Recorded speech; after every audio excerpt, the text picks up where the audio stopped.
स्वागत करता हूं दोस्त आपके अपने YouTube चैनल लर्न विद रूपक में।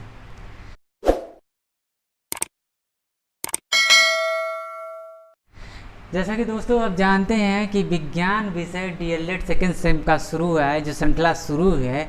इसके क्रम में मैं पिछले वीडियो में ब्रह्मांड की कुछ बेसिक जानकारी आपको बताया था, जिसमें मैंने आपको यह बताया था कि जितने भी जैसे कि खगोल शास्त्र जो टालमी थे, उन्होंने यह बताया था कि पृथ्वी जो है ब्रह्मांड के केंद्र में है।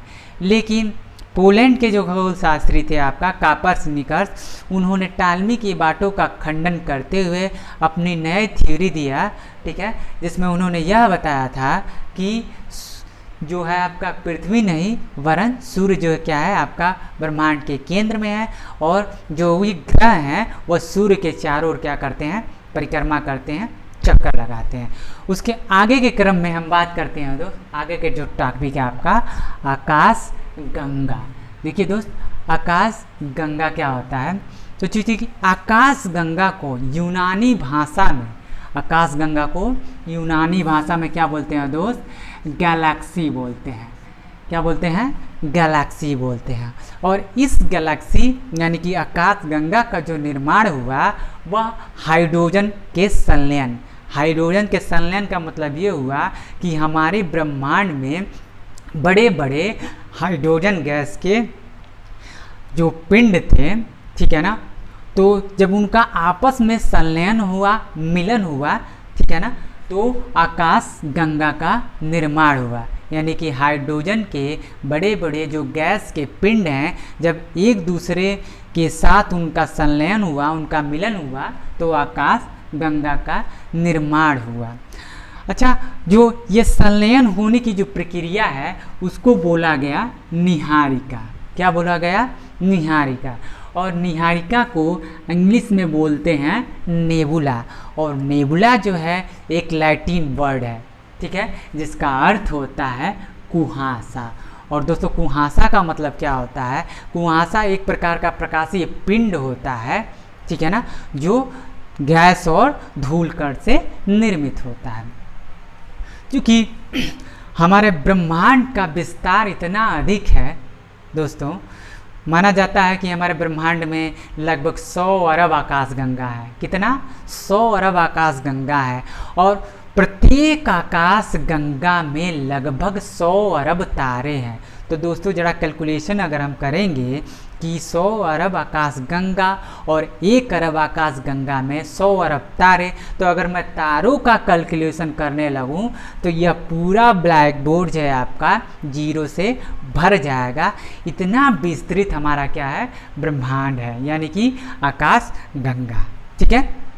अब चूंकि आकाश गंगा का विस्तार इतना अधिक है, ठीक है, कि छोटे पैमाने पर, छोटे अगर मेज़रमेंट का हम यूज़ करेंगे तो हम उसको माप नहीं पाएंगे। इसलिए दोस्तों इसकी दूरी को मेजर करने के लिए प्रकाश वर्ष का यूज़ किया जाता है, और जो एक प्रकाश वर्ष होता है वह 9.46 इंटू 10⁻15 मीटर होता है। यानी कि एक जो प्रकाश वर्ष होता है, जो हमारी आकाशगंगा, यानी कि जिस हम जिस आकाशगंगा में रहते हैं उस आकाशगंगा का नाम है मंदाकिनी।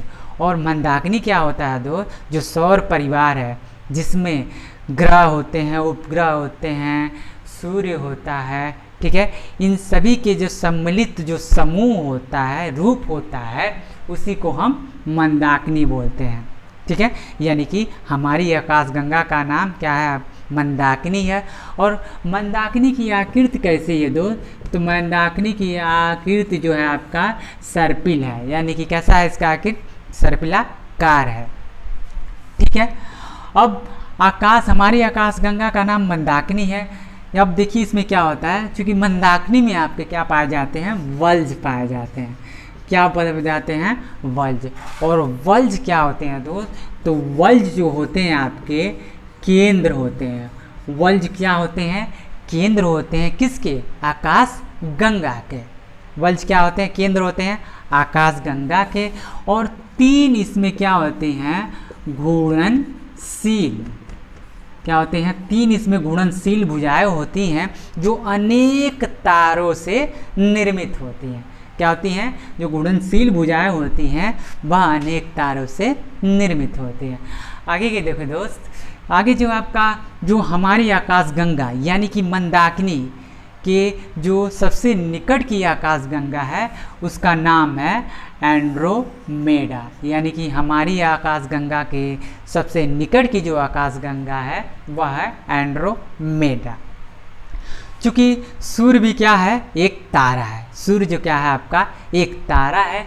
यहाँ पर देख रहे हैं दोस्त, साइरस या डार्क स्टार, यानी कि साइरस या डार्क स्टार एक प्रकार का तारा है, ठीक है, जो यानी कि जितना प्रकाश सूर्य में है उसके, जितना चमकीला सूर्य है उसके 20 गुना चमकीला क्या है आपका दोस्त, साइरस या डार्क स्टार तारा है। 20 गुना चमकीला होने के कारण इस तारे को यानी कि साइरस को सबसे चमकीला तारा माना जाता है जो रात्रि के समय दिखाई देता है। आगे दोस्त, प्राक्सिमा सेंचुरी, चूँकि पूछता है दोस्त कि सूर्य के सबसे निकट का तारा कौन सा है दोस्त, तो वह है दोस्त प्राक्सिमा सेंचुरी जो सूर्य के सबसे निकट का तारा है, ठीक है। आगे देखते हैं दोस्त आकाशगंगा। आकाशगंगा में तारा मंडल। तो दोस्त यहाँ पर देख रहे हैं कि तारा मंडल, क्या देख रहे हैं आप, तारा मंडल। तो आसान सी भाषा में समझेंगे कि तारा मंडल क्या होता है। तो दोस्तों सबसे पहले सीखेंगे सिंपल कि मंडल क्या होता है। क्या होता है मंडल?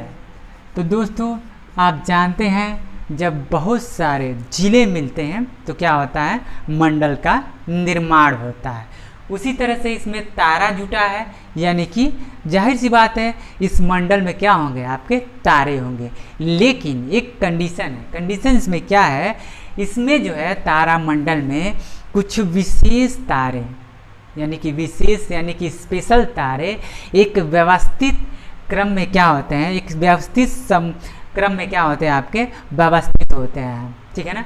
एक विशेष रूप में भी बोल सकते हैं, यानी कि एक विशेष रूप में इस मंडल में तारे क्या होते हैं, आपके व्यवस्थित होते हैं। उसी को हम क्या बोलते हैं, आपका तारा मंडल बोलते हैं। तारा मंडल में क्या होता है, तारे तो होते हैं लेकिन वह तारे जो क्या होते हैं, आपके एक व्यवस्थित रूप में होते हैं। अब थोड़ा सा तारामंडल की बात अगर हम करें तो कुछ यहाँ पे तारामंडल आपको दिखाई दे रहे हैं, जैसे कि वृश्चिक हो गया, ओरियन हो गया, सप्तऋषि हो गया, कृतिका हो गया। तो थोड़ा सा देखेंगे दोस्त, यहाँ पे ओरियन जो है सबसे क्या है, शीतल एवं चमकीले, ठीक है, सबसे शीतल एवं चमकीले तारों का समूह है। कौन सा, ओरियन। ओरियन जो तारामंडल है सबसे शीतल और चमकीले तारों का क्या है, आपका समूह है। उसी तरह यहाँ पर देखेंगे दोस्त सप्तऋषि। तो चूंकि जानते हैं आप कि सप्तऋषि में क्या होता है, आपके 7 तारे होते हैं। तो वे भी क्या है, एक तारामंडल है जिसको नाम, उसमें 7 तारे होते हैं और उन 7 तारों के समूह को नाम दिया गया है आपका सप्तऋषि, ठीक है। कृतिका भी क्या है, आपका एक प्रकार का तारामंडल है, ठीक है दोस्त। अगर वीडियो अच्छा लगे तो प्लीज़ चैनल को लाइक और सब्सक्राइब करें और बेल आइकन को प्रेस करें ताकि आने वाली जो वीडियो है आपको उनके नोटिफिकेशन जो है आपको सबसे पहले मिले। दोस्त आगे की वीडियो में मैं सौर मंडल और आपका जो तारा मंडल है उसको मैं कंप्लीट करूँगा, और ये जो चैप्टर है आपका पृथ्वी और आकाश, ये 1 से 2 लेक्चर और लगेंगे, उसको मैं उन 2 लेक्चरों में आपको ख़त्म कर दूँगा। अब thank you for watching this video.